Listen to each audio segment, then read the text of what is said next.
ಒಂದ್ ಕಡೆ ಧರ್ಮಸ್ಥಳದಲ್ಲಿ ಮಾಸ್ಕ್ ಮ್ಯಾನ್ ಬಂಧನವಾದ್ರೆ ಇತ್ತ ಬೆಂಗಳೂರಿನಲ್ಲಿ ಸುಜಾತಾ ಭಟ್ ಹೈಡ್ರಾಮವನ್ನೇ ಸೃಷ್ಟಿ ಮಾಡಿದ್ದಾರೆ.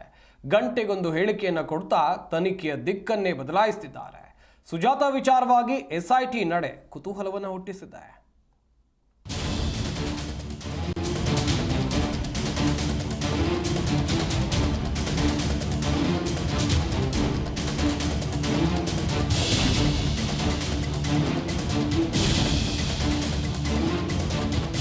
ದಿನಕ್ಕೊಂದು ನಾಟಕ, ಕ್ಷಣಕ್ಕೊಂದು ಹೇಳಿಕೆ. ಈ ಅಜ್ಜಿ ವೇಷಕ್ಕೆ, ಮಾತಿನಲ್ಲಿ ಮಾಡಿರೋ ಮೋಸಕ್ಕೆ ಇಡೀ ರಾಜ್ಯದ ಜನ ಬೆಚ್ಚಿ ಬಿದ್ದಿದ್ದಾರೆ. ಯಾರನ್ನ ನಂಬೋದು ಯಾರನ್ನ ಬಿಡೋದಪ್ಪ ಅಂತ ಫುಲ್ ಕನ್ಫ್ಯೂಸ್ ಆಗಿದ್ದಾರೆ.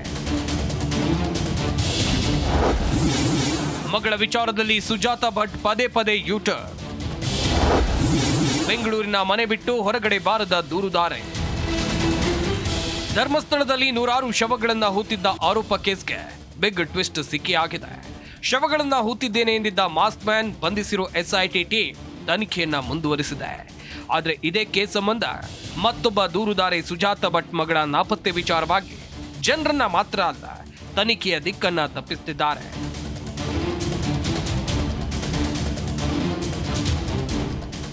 ಹೌದು, ಅನನ್ಯ ಭಟ್ ಎಂಬ ನನ್ನ ಮಗಳು ಧರ್ಮಸ್ಥಳದಲ್ಲಿ ನಾಪತ್ತೆಯಾಗಿದ್ದು, ಆಕೆಯ ಅಸ್ಥಿ ಹುಡುಕಿಕೊಡಿ ಅಂತ ಸುಜಾತಾ ಭಟ್ ಎಸ್ಐಟಿ ಮೊರೆ ಹೋಗಿದ್ರು.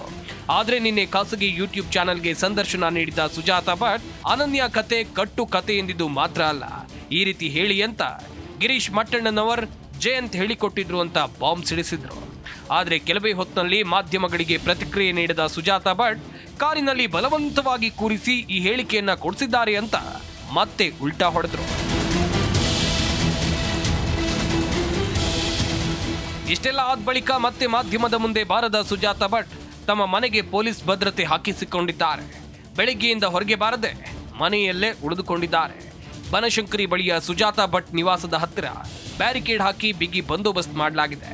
ಸುಜಾತಾ ಭಟ್ ನಿವಾಸದ ಮುಂದೆ 10ಕ್ಕೂ ಹೆಚ್ಚು ಪೊಲೀಸ್ ಸಿಬ್ಬಂದಿಯನ್ನ ನಿಯೋಜನೆ ಮಾಡಲಾಗಿದೆ. ಈ ಮಧ್ಯೆ ಸುಜಾತಾ ಭಟ್ ಒಂದೊಂದೇ ಪುರಾಣ ಬಯಲಾಗ್ತಾ ಇದೆ.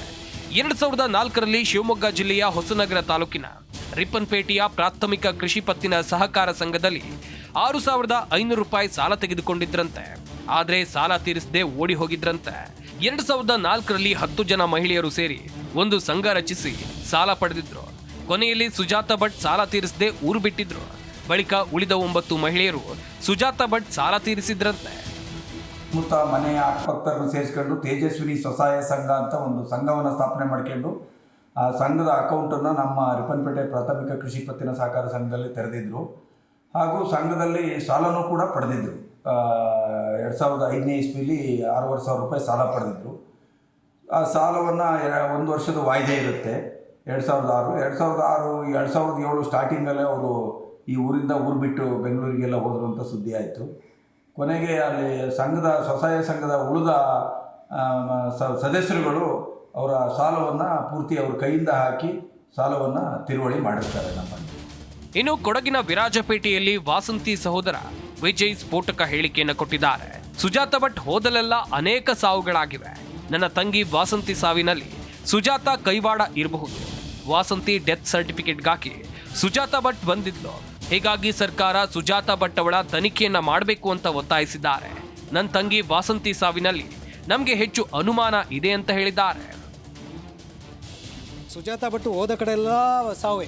ಆ ಸೇಟು ಅಂತ ಇದ್ದಾರಂತೆ, ಅವರೂ ಸತ್ತೋದ್ರು. ಮತ್ತು ರಂಗಪ್ರಸಾದ್ ಮಗ ನನ್ನ ತಂಗಿ. ಅದಕ್ಕೋಸ್ಕರ ನಮಗೆ ಫುಲ್ ಸಂಶಯ ಇದೆ ಯಾರು ಇವ್ರ ಬಗ್ಗೆ, ಸುಜಾತಾ ಭಟ್ ಮೇಲೆ. ಇದ್ರ ಬಗ್ಗೆ ತನಿಖೆ ಆಗಬೇಕು. ಮತ್ತು ಸುಜಾತಾ ಭಟ್ ಅವರು ಇಲ್ಲಿ ವಿರಾಜಪೇಟೆ ಅವ್ರ ಬಾಯಲ್ಲೇ ಕೇಳಿದ್ದು. ವಿರಾಜಪೇಟೆಗೆ ಬೆಂಗಳೂರಿಗೆ ಅವರು ಆ ಕಡೆ ಓಡಾಡ್ತಾ ಇರ್ತಾರೆ. ಇವರು ಡೆತ್ ಸರ್ಟಿಫಿಕೇಟ್, ವಸಂತಿಯ ಡೆತ್ ಸರ್ಟಿಫಿಕೇಟು ತಗೊಳ್ಳಿಕ್ಕೆ ಬಂದಿದ್ಲಂತೆ. ಸದ್ಯ ಸುಜಾತಾ ಭಟ್ ಹೇಳಿಕೆಯನ್ನ ಗಮನಿಸಿರೋ ಎಸ್ಐಟಿ ಟೀಮ್ ಮುಂದೆ ಯಾವ ಕ್ರಮ ತೆಗೆದುಕೊಳ್ಳುತ್ತೆ ಅಂತ ಕಾದು ನೋಡಬೇಕಿದೆ. Vishwanath N Harihara, Z Kannada news, Bengaluru.